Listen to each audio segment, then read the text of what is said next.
Okay, so I'm redoing the audio on this video. Long story short, I needed to get my computer fixed and it reset a lot of my settings, including my microphone, to CD quality, which, I thought I'd changed, but here we are. So on top of this box being very meh, it made me want to generally just talk about my impressions of the set so far rather than focusing on the opening itself. I do have another video on Mr. E Comics channel that you can check out in the description where I talk more about some specific cards that I got and better pulls, but here I'll talk about some stuff I haven't quite pulled yet but I'm interested in. Also, I apologize for the lack of cards on screen. It's still early and there just aren't as many English scans out there just yet, so.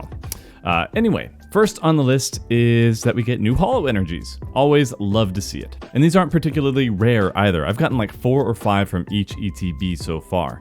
And it's very reminiscent of the old school bubble holo work where they got little circles on them from like the OG sets, and I'm here for it. I guess I should also mention that the ETBs come with a fancy Snorlax that I forgot to show off in this one.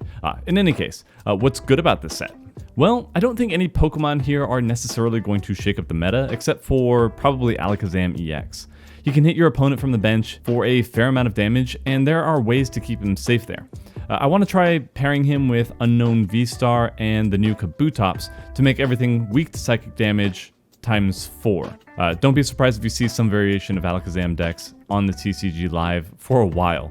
It's a very unique card, and I think people are all about it. The other thing that speaks to the troll in me is the Wigglytuff EX, which can bring itself to 350 health. As a stage 1 with special energy, reduce damage taken by 30 with a new rigid belt, and then do up to 180 damage per turn.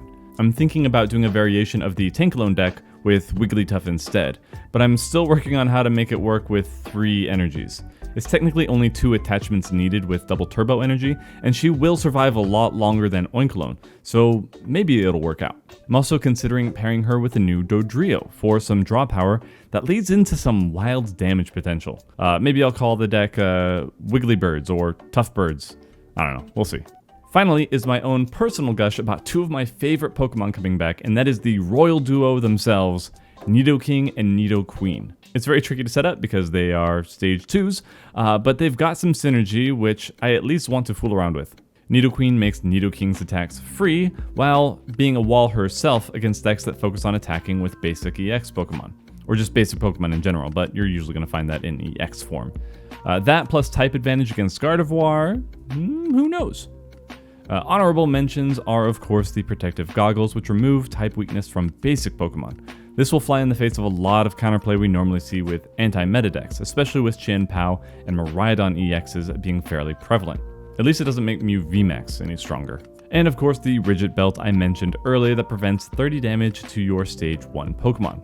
This I think could also work with Goodra V-Star if I'm not mistaken, so I'm always happy to see that one getting a little bit of love. And that's it. I've got more loose packs coming for a bigger opening in the future, and more gameplay with a couple decks that I just need to edit together for you.